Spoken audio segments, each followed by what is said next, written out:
Baby dolls, most of you weren't here for first Cycle HEX. I want to tell you that the pDAI story right now, it is very similar to what happened in the first Cycle HEX. What happened was the origin address was a never before done thing. Did you know that? You know how there's an origin address where rumored Richard Hart controls it, and it had at the start 95% of the HEX tokens, okay? So at the very beginning, it was literally a matter of faith.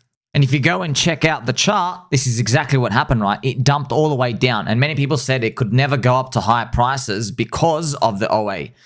So Richard knows this.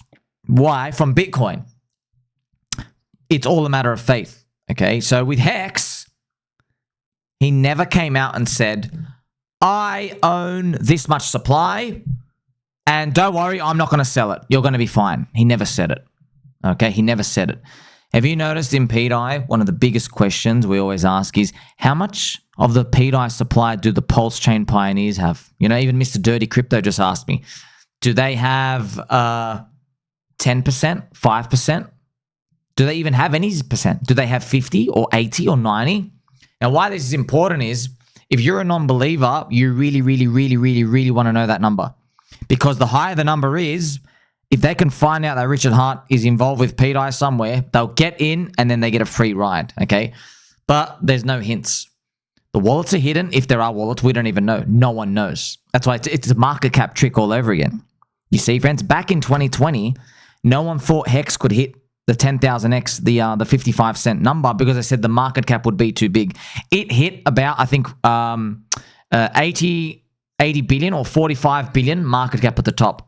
Yeah, probably around 50 billion market cap, removing the origin address. With the origin address, it hit like 600 or something, or 550, okay? So it's funny, even if, this is the craziest part, even if you knew Richard had a lot of supply, HEX still blew the roof off. No one could even conceptualize that. But it's the same thing with pDAI. pDAI's got 45 billion tokens. Wouldn't you love to know how much supply is in hands of people who never sell? I'd love to know that too. Okay, but we're not going to know. It's a matter of belief. Okay, that's why I'm telling you, pDAI, it's repeating the same thing as HEX. A very similar story. It's a question of belief. No one's going to come out and hold our hands and say, oh, don't worry, these wallets are definitely not going to sell, man. You know, by the way, that's the way we want it, because all the people who are not in now, they will eventually run over themselves to chase it at the top. So I want you to think about that. Look at these similarities out here. It was a Bitcoin halvening year. We rallied into Q4 of the year, and then there was an all-over collapse, and then we started running up, okay? This is very similar to what happened with pDAI so far as well. So we had an end of Q4 year. This was the Bitcoin halvening year here. We had the end of year rally, and then it's all over. The dump happens, and now hopefully, okay, remember this is just astrology for men. Hopefully it starts to move up and we continue the dream. But you tell me what you think. Now, what we're actually doing there, friends, is we're going further out the risk curve, okay? Now, pDAI for a lot of people, they feel very uncomfortable because it's a unicorn, right? A unicorn's, friends, either like total loss or total win, okay? Nothing in between, yeah? Because PulseChain core coins, they are great themselves, and they're very cheap. I mean, like this, the PLS BTC ratio, friends, it's really low, man. Like, it is really low. I mean, like, it is down. I mean, I can't even do this percentage. You have to get the price percentage mark on the left-hand side to see how much it's down right now. 85% on Pulse BTC. Wow. So, pretty much, okay, friends, obviously, you can do what you want with your money, man. You can click sell, you can leave.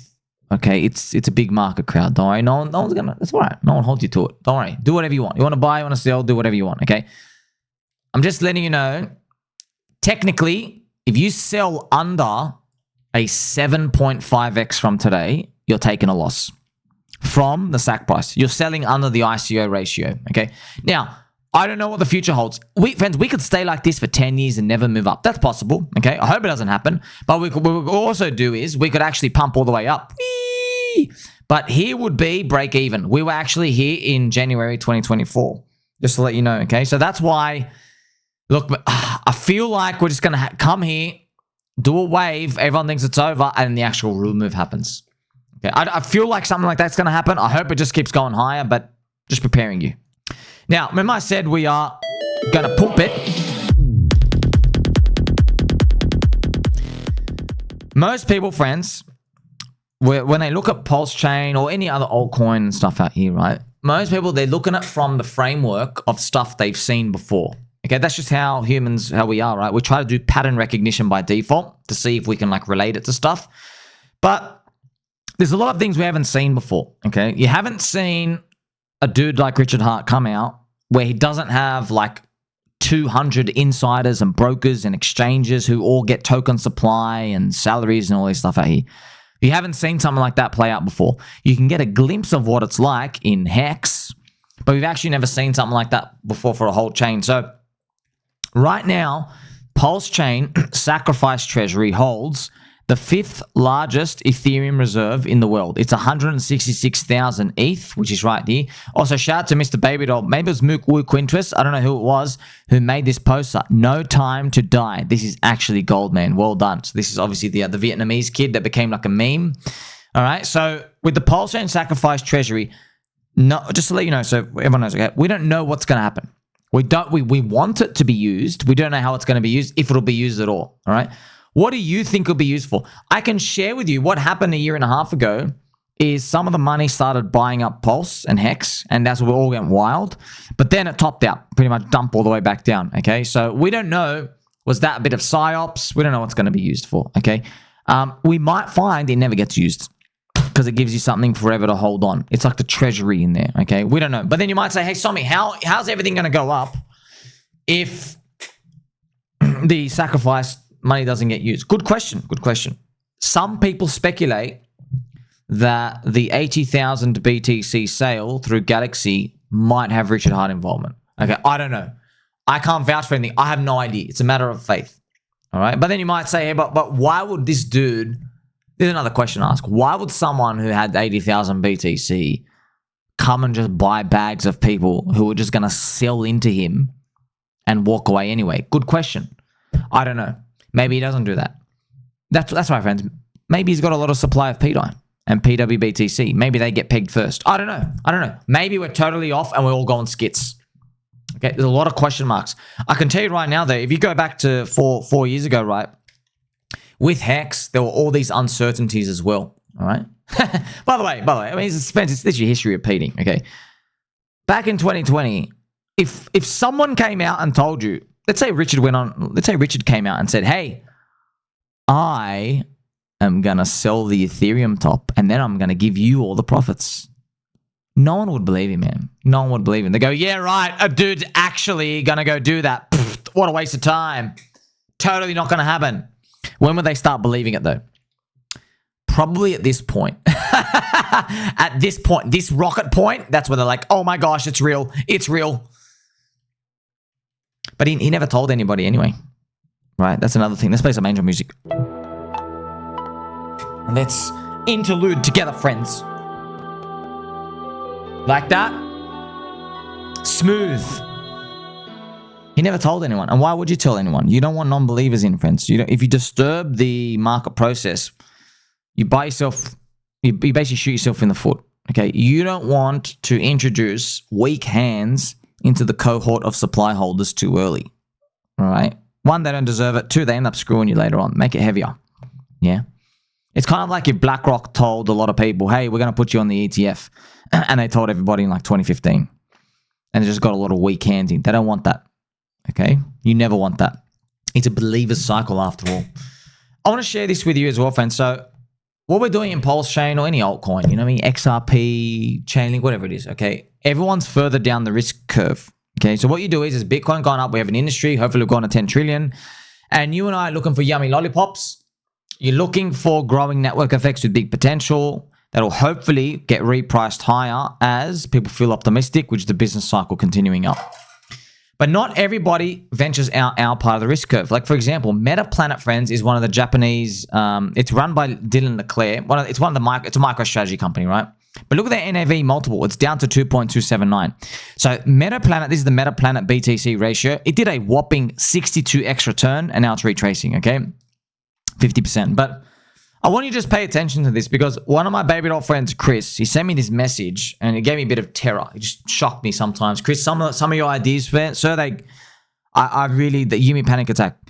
So he thought he wants to buy Bitminer, which is Tom Lee's Ethereum Treasury company. And I said, whoa, slow down, brother. Slow down. And I'll let you guys know exactly what I told Chris. I told Chrissy Boo, I said, Habib, those treasury companies, stonks, they are for lazy people. They are for people who, they don't know how to use MetaMask. They don't know how to get a Phantom wallet. They don't know how to write down a seed phrase. They don't know how to go to an exchange, send money. They don't know how to like connect to say Phantom and PulseChain. They don't understand what a DeFi liquidity pool is. They don't know how to like insert, remove, Uniswap liquidity or check the stats out here. They have no idea, dude. They don't understand, right? It's for lazy people, okay? Lazy people get lazy returns. You get it? Because lazy people is the crowd. Most people are lazy. And it's very hard to find edge when there's 500,000 people looking at one thing. It's very hard, okay? It's much easier to find edge when you've only got 8,000 people looking at something, isn't it, right? Why do I use those numbers? Well, in the stock market, you've got 500,000 people on like Charles Schwab and stuff like retailers. They're looking at stuff. But PulseChain, for example, only has 8,000 daily active users.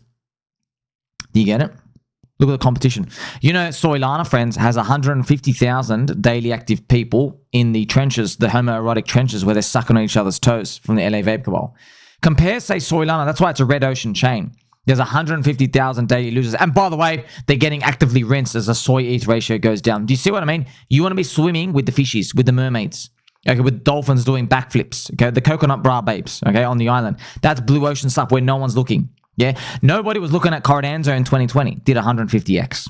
Okay, if you were looking at Cardanzo, you're watching Charles Hoskinson stream, guess what? You front run the big part of the crowd. Okay, it's the same thing with PulseChain. Now, I've just gone to the PulseChain website, apphex.win. Thank you very much, whoever runs this. So I think Matty Allen runs this. I'm not sure. Thank you to the baby whoever runs apphex, apphex.win. If you go to the PulseChain section, look at this.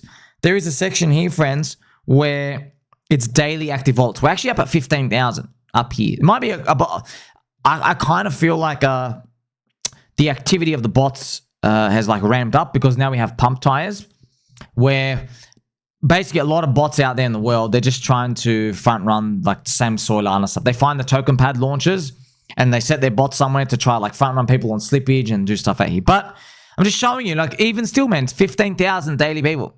That is nothing. And then you have Solana, 150,000 just in there, PumpFun stuff. You see what I mean? You always want to look at. It's not always that if no one's looking somewhere that there's value. Okay, there isn't. It's just that if no one's looking somewhere, it's worth your while to go and sniff around. That's why what I do, friends. Like we're giving everyone the highest value content in crypto here. We're saying, hey man, guess what? You found the winner. Congratulations. We have a PulseChain conference, a PulseX conference, a HEX conference, okay? Friends, we even had the PLS 369 tour in Las Vegas. Not to be confused with Found Vegas, Lost Vegas, the actual Lost Vegas. They went there, conference. You see, multiple conferences. Matty Allen's going to do another PulseChain conference, by the way, soon. Right? You have all these. Their community survived minus 99%. They survived their CC attacks. They're surviving Interpol attacks. Okay? They're all lactating their fat man boobs over there in Finland. The land of Finns. Okay? Surviving. 170 content creators. Streamers. You see all this? Like, it's literally, there you go, you win. You win. They just don't believe it, though. Why? Because they want to buy high. So, that's why I'm talking to you about the risk curve and going out here. PulseChain's going to win, man. Like, the whole thing's cheap. You know what I mean? It's just that, I feel like just a miracle. I don't want to use the word miracle, but if this works out, it's a miracle. I'm like, well, what are the chances the cult chain that was Left 4 Dead, one of my favorite games, by the way, it's such a fun game, Left 4 Dead. What are the chances the cult chain, the founder, I don't know who it is, the PulseChain pioneers, also conceived of a stablecoin SuperCycle? Yeah, if this works, man, we've struck gold. Literally struck gold, and everyone else sucks. But if it doesn't work, well, everyone will say, ha ha, it was so obvious to be a scam. Yeah, but you know, I hate to do this as well, but like, I just got to show people, if it was so obvious to be a scam, why are all of you offside on the PumpFun ICO desperately waiting for break even to get out? Right? The founder literally puts up a $1.3 billion sell wall, effectively. He says, hey, come and buy this. After 1.5 years, we're finally releasing a token for exit liquidity. See what I mean, friends? So when you go further out the risk curve, yeah, everything can go to zero. But that's where the gems are. And the real gem here we'll find is our friendship. Like, subscribe, belly button, all. Catch you soon.